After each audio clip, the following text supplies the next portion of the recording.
بسم الله الرحمن الرحيم. كتاب أنزلناه إليك مبارك ليدبروا آياته وليتذكر أولو الألباب. صدق الله العظيم.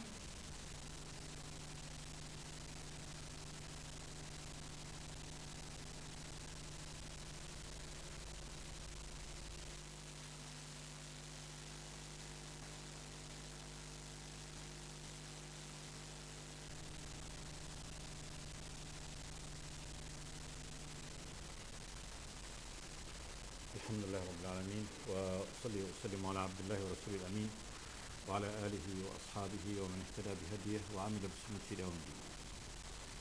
وبعد، فيقول الله تبارك وتعالى: يا أيها الذين آمنوا لا تحرموا طيبات ما أحل الله لكم ولا تعتدوا إن الله لا يحب المعتدين وكلوا مما رزقكم الله حلالا طيبا واتقوا الله الذي أنتم به مؤمنون. لا يؤاخذكم الله باللغو في أيمانكم ولكن يؤاخذكم بما عقدتم الأيمان، فكفارته إطعام 10 مساكين من أوسط ما تطعمون أهليكم أو كسوتهم أو تحرير رقبة، فمن لم يجد فصيام 3 أيام، ذلك كفارة أيمانكم إذا حلفتم، واحفظوا أيمانكم، كذلك يبين الله لكم آياته لعلكم تشكرون. يأمر الله تبارك وتعالى عباده المؤمنين مخاطبا إياهم بوصف الإيمان: يا أيها الذين آمنوا لا تحرموا طيبات ما أحل الله لكم. ينهاهم الله تبارك وتعالى أن يحرموا الطيبات التي أحلها الله تبارك وتعالى لهم، فما أحله الله فحلال، ولا يحل للمؤمن أن يحرم ما أحل الله تبارك وتعالى. وقول الله طيبات، وذلك أن الله تبارك وتعالى قد أباح لهذه الأمة كل الطيبات، والطيبة في شيء ما زادت منافعه على مضره، وإن كان فيه بعض المضار، لكن إذا كانت منافعه أعظم فهذا هو الطيب، والخبيث بضد ذلك. ولا تعتدوا أي فتحلوا ما حرم الله، سواء كان عدوان في الاعتقاد أو عدوان بالعمل، يعني لا تنتهكوا حرمات الله تبارك وتعالى فتفعلوا ما حرم الله تبارك وتعالى عليكم. ولا تعتدوا أي على حرماته، إن الله لا يحب المعتدين. الله لا يحب المعتدين على حرماته، ولا شك أن هذا اعتداء وهذا اعتداء، يعني تحريم ما أحل الله عدوان، وتحليل ما حرم الله تبارك وتعالى عدوان. وكلوا مما رزقكم الله حلالا طيبا، أمر للإباحة. كلوا أي أباح الله تبارك وتعالى لكم أن تأكلوا مما رزقكم الله، فكل يعني ما ينتفع به من رزقه سبحانه وتعالى، كل شيء من رزقه جل وعلا، حلالا طيبا، حال كونه حلالا طيبا. حلالا في الكسب، يعني اكسبوه بطريق حلال، فإنه ثم لا بد أن يكون هو في طيب في نفسه. طيب في نفسه قد جاءك من باب من أبواب الكسب الحلال، كالبيع الحلال غير الغش والبيوع المحرمة، ونتاج الزراعة والرعي والمشاركة، وكل الوسائل التي أباحها الله تبارك وتعالى. إذا جاءك بهذه الوسائل التي أباحها الله فهو حلال، وإذا جاءك بوسيلة أخرى ما حرمه الله كالغصب والسرقة وأكل المال الناس بالباطل بالميسر وبأشباهه، هذا يكون حراما. وكل مما رزقكم الله حال كون هذا المأكول حلالا طيبا، واتقوا الله، خافوه، اجعلوا وقاية بينكم وبين عذاب الله تبارك وتعالى، وذلك أن الله هو أهل للتقوى. عذب، يؤاخذ بالذنب ويعذب به سبحانه وتعالى، وعذابه أشد العذاب. لا يعذب أحد كما يعذب الله تبارك وتعالى. فيومئذ لا يعذب عذابه أحد ولا يوثق وثاقه أحد. لا يعذب أحد كما يعذب الله، ولا يوثق أحد يعني أعداءه كما يوثق الله تبارك وتعالى أعداءه. اتقوا الله، خافوه سبحانه وتعالى أن تعتدوا على حرمات الذي أنتم به مؤمنون، الذي آمنتم به، الذي تؤمنون به. وقد علمكم أنه الرب الإله الرحمن الرحيم الغفور الودود، بالطول شديد العقاب. نبئ عبادي أني أنا الغفور الرحيم وأن عذابي هو العذاب الأليم. واتقوا الله الذي أنتم به مؤمنون. ثم بين سبحانه وتعالى حكم الأيمان فقال لا يؤاخذكم الله باللغو في أيمانكم. هذا من رحمته وإحسانه سبحانه وتعالى. واللغو غير المقصود، كأن يقول إي والله، لا والله، بلى والله، ولا يقصد الحلف وإنما يجري على لسانه دون قصد. ومنه أيمان الطعام والشراب. كل هذا بالله تأكل، هذا بالله تدخل أنت، والله لا تفعلن هذا، ليس قصدا لليمين وإنما جريا على اللسان. هذا يمين غير مقصود، هذا اللغو. لا يؤاخذكم الله باللغو في أيمانكم حلفكم، ولكن يؤاخذكم بما عقدتم الأيمان. يؤاخذكم مؤاخذة هنا يعني الحساب، وأنه عند عدم الكفارة يكون ذنب. يؤاخذكم فيحاسبكم بما عقدتم الأيمان. عقدتموها من العقد، عقد اليمين كتوثيقها وتأكيدها، كأن يحلف قاصد من الحلف، وهو يريد أن يحلف وأن يؤكد هذا الأمر بالحلف بما عقدتم الأيمان اللي هي الأقسام. فهذا اليمين الذي عقدها صاحبها وأكدها وقصدها عندما حلف بها، حلف بالله، فهذا قال جل وعلا فكفارته أي عند الحنث به إطعام 10 مساكين من أوسط ما تطعمون أهليكم أو كسوتهم أو تحرير رقبة. ومعنى عند الحنث يعني عند عدم تنفيذ هذا اليمين لأمر ما، كأن يكون قد حلف على شخص أن يفعل له كذا وكذا، قال الله والله لتفعلن لي كذا وكذا، ثم لم يبر قسمه فحنث في هذا اليمين. أو يقول والله لا أفعلن كذا وكذا، ثم يجد أن هذا الأمر الذي يعني أقسم عليه غيره خيرا منه، كأن يقسم على شيء من الشر، ألا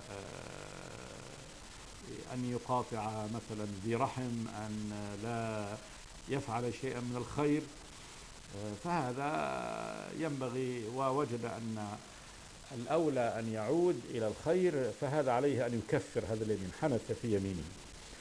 فكفارته، كفارة هذا اليمين إطعام 10 مساكين من أوسط ما تطعمون أهليكم أو كسوتهم أو تحرير رقبة. هذه 3 خصال خير الله تبارك وتعالى فيها الحانث في يمينه، إما أن يطعم 10 مساكين، وهذه يعني وجبة واحدة لكل مسكين صاع من الطعام، من أوسط ما تطعمون أهليكم. الوسط إما أن يأتي بمعنى أنه ليس البخس ولا الممتاز، وإنما هو وسط بين هذا وهذا، أو الوسط الأحسن، أو الوسط الأحسن من أوسط ما تطعمون أهليكم، من أفضل ما تطعمون به أهليكم في العادة، فيكون من الطعام الجيد الذي يطعمه الإنسان مستوى الطعام الذي يأكله هو وأهله. أو كسوتهم، كسمة 10 مساكين، أو تحرير رقبة. وهنا رقبة جاءت تحرير رقبة يعني عتق رقبة، تحريرها من الرق والعبودية تصبح حرة، والرقبة هنا مطلقة فتصدق على أي رقبة كانت مؤمنة أو كافرة، صغيرة أو كبيرة، نفيسة أو غير نفيسة. فإن الله تبارك وتعالى هنا في كفارة اليمين أطلق الرقبة أو قال أو تحرير الرقبة، غير المقيد في كفارة قتل الخطأ، فإن الله تبارك وتعالى قال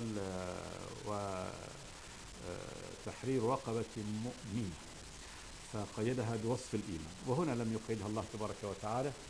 ولما كان الحكم هنا مختلفا، الحكم هنا في كفارة اليمين والحكم هناك في قتل الخطأ، فإنه لا يحمل المطلق على المقيد في هذه الحالة.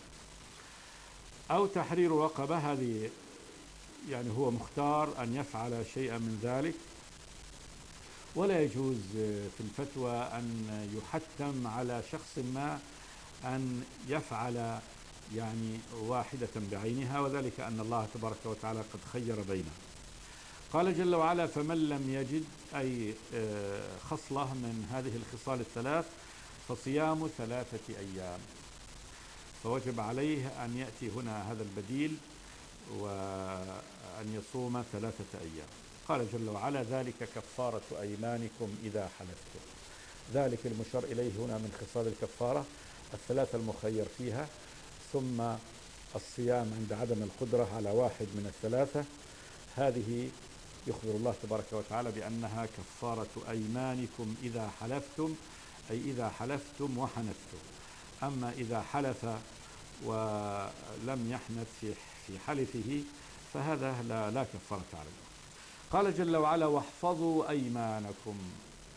احفظوها يعني لا تقسم إلا وأنت تريد أن تقسم، ثم كذلك إذا أقسمت بالله تبارك وتعالى على أمر ما وحنثت فيجب عليك أن تكفر هذه اليمين. هذا كله من معاني الحفظ. كذلك يبين الله لكم آياته. كذلك يعني كهذا البيان الواضح البين يبين الله تبارك وتعالى لكم آياته، والله هو الإله الحق سبحانه وتعالى، فيبين الآيات على هذا النحو. فمن رحمته جعل يعني سامح سبحانه وتعالى في لغو اليمين، ولم يؤاخذ إلا في اليمين المعقدة التي عقدها صاحبها وألزمها، وأنه جعل له الله تبارك وتعالى مخرجا من هذا. أقسم بالله قال: والله لأفعلن كذا أو لتفعلن كذا، أقسم بالله تبارك وتعالى، فجعل الله تبارك وتعالى له كذلك مخرج من هذا اليمين، وذلك بالكفارة. كذلك يبين الله لكم آياته، آياته هذه المنزلة يبينها هذا البيان وهذا التفصيل وهذا الوضوح، ويرشدكم إلى أقوم السبل سبحانه وتعالى لعلكم تشكرون الله تبارك وتعالى على رحمته وإحسانه بأن لا يؤاخذكم باللغو في اليمين، على بيانه وتفصيله الأحكام لكم سبحانه وتعالى، على أن أوجد لكم المخرج مما يعني اليمين التي عقدتموها، على أن يسر لكم هذا الأمر، على أن قبل يعني هذه الكفارة التي هي في متناول اليد، على أن خير هذه الخيار، جعل وضع هذه الخيارات في خصال الكفارة حتى يعني يستطيعها يعني كل أحد ما استطاع هذا فينتقل إلى غيره. هذا كله من فضل الله تبارك وتعالى وإحسانه، لعلكم تشكرون الله تبارك وتعالى على نعمائه عليكم. ثم قال جل وعلا: يا أيها الذين آمنوا إنما الخمر والميسر والأنصاب والأزلام رجس من عمل الشيطان فاجتنبوه لعلكم تفلحون. هذا حكم جديد، وحكم الخمر، وهو هذه الآية الرابعة من الآيات التي نزلت في شأن الخمر، وهي الآية الأخيرة، وفيها حرم الله تبارك وتعالى الخمر تحريما قطعيا مؤبدا، فنادى عباده المؤمنين، يعني صدر هذا الأمر بنداء عباده المؤمنين، فقال: يا أيها الذين آمنوا إنما الخمر والميسر والأنصاب والأزلام رجس من عمل الشيطان فاجتنبوه لعلكم تفلحون. فجمع الله تبارك وتعالى بين الخمر والميسر والأنصاب والأزلام. أما الخمر فإنها كل شراب يخامر العقل ويغطيه ويسكره، كل ما فيه مادة الإسكار الذي يخمر العقل، يخمره يعني يغطي العقل، فهذا هو الخمر. والنبي قد شرح هذا بكلامه جمع فقال كل مسكر خمر وكل خمر حرام. كل مسكر خمر، كل ما فيه إسكار فهو خمر، وكل خمر حرام بأي مادة، من أي مادة تكون، من العنب أو من التمر أو من الحنطة أو من الشعير أو من العسل أو من الذرة كما كان يفعل ديت، أو من الخبز أو من البصل أو من أي مادة تكون، فكل مسكر خمر وكل خمر حرام. هذا الخمر. وأما الميسر فهو القمار، وسمي الميسر لأنه أكل مال الغير وأخذ مال الغير بطريقة يعني بيسر بسهولة، فسمي ميسر. منها العرب تسميه ميسر من هذا أنه بلعبة معينة يكسب، يقامر صاحبه فيأخذ ماله بطريق هذا الميسر. هذا الميسر، القمار. والأنصاب، الأنصاب كل ما نصب للعبادة من دون الله تبارك وتعالى، كالأصنام والحجارة التي تنصب، وكل ما رفع نصبا ولو كان شجرة أو حجرا أو وثنا أو كومة من التراب كما كان يفعل العرب، أحيانا يقيمون كومة من التراب ثم يحلبون عليها شاة ويطوفون بها، أو رضم من الحجارة. كل ما وضع ونصب ليعبد وتعطى له بعض العبادات كالطواف به، التمسح به، السجود له والصلاة إليه، كل هذه أنصاب. والأزلام، الأزلام هي سهام، وهذه الأزلام كان العرب يستخدمونها استخدامين. الاستخدام الأول للميسر، والاستخدام الثاني للبخت والحظ والنصيب. فالميسر كانوا يأتون ب10 أزلام، وهو الزلم سهم ليس له نصل، عبارة عن حديد السهم، وكل سهم له رقم من 1 إلى 10. السهم السابع يعني الذي يحمل الرقم 7 وهو المعلى، هذا هو السهم الرابح الذي يربح، والثامن والتاسع يربح أقل منه.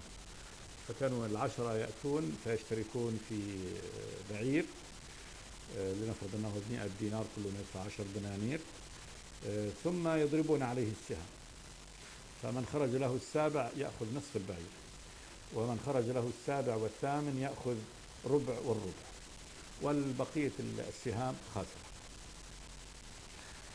فهذا استقسام بالأزلام، هذا وهذا يدخل في الميسر. الصورة الثانية من الأزلام هو ما كانوا يصنعونه عند آلهتهم. كاهن يكون عند الصنم أو عند الإله، يأتي الشخص الذي يقدم على عمل في المستقبل كالزواج أو التجارة أو السفر، ويريد أن يعرف بخته وحظه ونصيبه في هذا الأمر، فيأتي إلى الكاهن وعنده هذه السهام الثلاثة، الأزلام الثلاثة، سهم يكتب عليه افعل، وسهم لا تفعل، وسهم آخر غفل ليس عليه شيء. فبعد أن يقدم النذر أو القربان للصنم هذا الذي عنده، يأمر الكاهن بأن يضرب له يعني السهام ليعرف حظه، فيضرب له السهام، فإن خرج افعل، يقول له خلاص الآلهة يعني ترضى عنك وستجد خيرا أو تنال خيرا من الذي أقدمت عليه، هذا الزواج أو السفر أو غيره.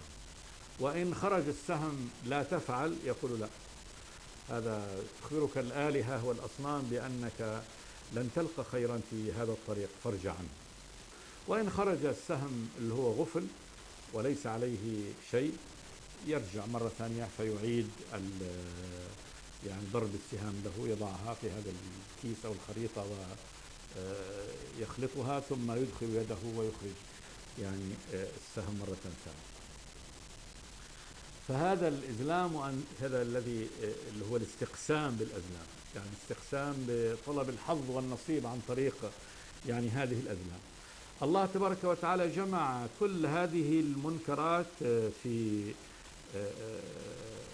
يعني حكم واحد، فقال إنما الخمر والميسر قمار والأنصاب الشرك، هذه ما نصب لعبادة غير الله، والأزلام رجس. الرجس النجاسة، يعني أنها نجاسة وقذارة اعتقاد و يعني عمل. وأما الحس، يعني الأمر الحسي قد تكون هي يعني طاهرة في نفسها، فقد يكون النصب من خشب أو من طين أو من أمر يعني أو من فضة أو من ذهب، فهو طاهر في نفسه، لكن النجاسة هنا نجاسة حكم. إنما الخمر والميسر والأنصاب والأزلام رجس من عمل الشيطان، هذا من عمله، وذلك أنه الداعي إليه الحاث عليه. هذه أحابيله، هذه أحابيل الشيطان وشباكه التي يصطاد بها بني آدم، بل هي الإثم الذي يحبه ويدفع يعني أولياءه إليه، فاجتنبوه. الاجتناب البعد والترك، يعني اتركه جانبا وابتعد عنه، وهذا أبلغ من قول من فلا تفعلوه أو فهو حرام عليكم، لأنك إذا أمرت باجتناب شيء يعني أن تجعله جانبا منك، يعني أن تبتعد عنه، أن تبتعد عنه كل البعد. فاجتنبوه لعلكم تفلحون، لعل ترجي بحسب الإنسان إذا فعل هذا الأمر لعله أن يكون من أهل الفلاح. تفلحون، الفلاح هو الفوز بالمقصود وبالمطلوب الأكبر، والمطلوب الأكبر هو النجاة من النار ودخول الجنة. هذه الآية ذكرنا أنها آخر ما نزل في الخمر، وحرم الله تبارك وتعالى بها الخمر تحريما قاطعا، وقال جل وعلا بعد هذا: إنما يريد الشيطان أن يوقع بينكم العداوة والبغضاء في الخمر والميسر ويصدكم عن ذكر الله وعن الصلاة فهل أنتم منتهون. إنما يريد الشيطان، حصر لإرادة الشيطان أن هذا كل ما همه وهذه أحابيله أن يوقع بينكم العداوة والبغضاء في الخمر والميسر. فالخمر والميسر وسيلة لوجود التباغض والنفرة بين المؤمنين، وذلك أمر بدهي معروف مشاهد، فإن الشرب وأصحاب الخمر لا بد وأن تقع بينهم العداوة، وذلك بضياع العقل، فيكون السباب ويكون الشتائم وتكون القتل ويكون العدوان على الحرمات، فلا بد أن تقع يعني العداوة بينهم والبغضاء والكراهية. وكذلك الميسر، من أخذ مال غيره وإن كان يقامره لكن أخذ ماله بهذا الطريق الميسر وفيه خداع وفيه حظ ونصيب، وليس فيه يعني أمر ما أدى خدمة. فالبائع أنت تشتري منه وتحبه لأنه خدمك، هو نقل لك السلعة وأعطاك، وعندما تشتري منه وقد تربحه لا تقع بينكم وبينه إلا يعني المودة، هذا يخدم هذا وهذا يخدم هذا. أما المتقامرين لا، المتقامران لا، الذي قمرك وأخذ مالك بطريق صدفة ليس فيها أي لا بد وأن يقع هناك العداوة والتباغض. إنما يريد الشيطان أن يوقع بينكم العداوة والبغضاء في الخمر والميسر ويصدكم عن ذكر الله وعن الصلاة. ذكر الله أن تذكروا الله تبارك وتعالى، القلب، ذكر الله بالقلب واللسان، فهذا مقصد الشيطان. وعن الصلاة، والصلاة أعظم ذكر الله تبارك وتعالى، فإن الانشغال بالخمر حتما من شغلته الخمر سيشتغل عن الصلاة بواجبه، سيشتغل عن ذكر الله تبارك وتعالى.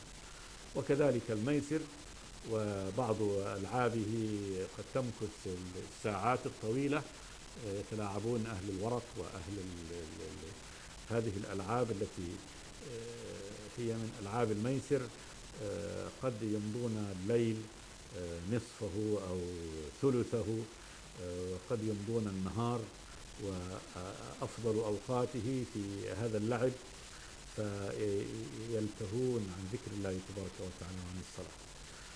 فهذا فعل الشيطان. إنما يريد الشيطان أن يوقع بينكم العداوة والبغضاء في الخمر والميسر ويصدكم عن ذكر الله وعن الصلاة فهل أنتم منتهون؟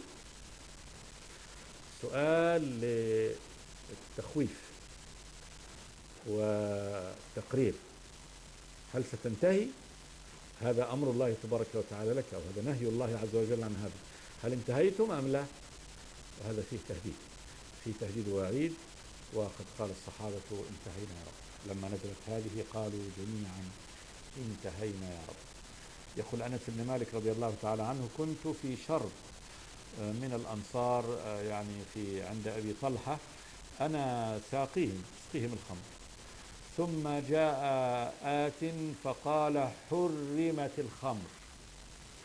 فقال أبو طلحة: قم يا أنس إلى الدنان فاكسرها. يقول: فأخذتها فكسرتها وإنها لتسيل في طرقات المدينة، يعني أنه أخذها في جانب الطريق وكسر دنان الخمر. الصحابة جميعا كل من كان عنده شيء من هذه الخمر بعد أن أنزل الله تبارك وتعالى فهل أنتم منتهون، كسروا دنانهم وانتهوا عن هذا الأمر الذي كان يعني هو دين والعرب وحبهم وعشقهم وأغنيتهم وشعرهم وأمانيهم، وهو مادة ثمرهم واجتماعهم هذه الخمر التي كانت تجري في عروقهم على هذا النحو. بمجرد أن نزل هذا النهي والتحذير الأخير طهر الله تبارك وتعالى يعني مجتمع المسلمين عن هذا، فقالوا انتهينا يا رب. ثم قال جل وعلا: وأطيعوا الله وأطيعوا الرسول واحذروا فإن توليتم فاعلموا أنما على رسولنا البلاغ المبين. أمر منه سبحانه وتعالى بطاعته وطاعة رسوله، قال: وأطيعوا الله طاعة مطلقة، هذا أمره، وأطيعوا الرسول فيما أمركم به، واحذروا. احذروا المخالفة، احذروا أن تخالفوا أمر الله تبارك وتعالى وأمر رسوله صلى الله عليه وسلم، لأن في المخالفة وعيد شديد. فإن توليتم يعني عن الطاعة، تولي هو الإعراض، أن يعطي عرضه ويذهب بعيدا ويترك الأمر. فإن توليتم فاعلموا أنما على رسولنا البلاغ المبين، يعني اعلموا أن فقط الذي كلفه الرسول أن يبلغكم البلاغ المبين الواضح الذي ليس فيه يعني شبهة. فإذا بلغكم انتهى الأمر، أصبح انتهى ما كلف به، وأصبحتم أنتم المسؤولون والمكلفون. فالرسول يعني ليس على النبي أن يقيمكم على الطاعة بالقهر وبالجبر، وإنما عليه فقط أن يبلغكم، يعني ما كلفه الله تبارك وتعالى، إنما أن يبلغكم الأمر.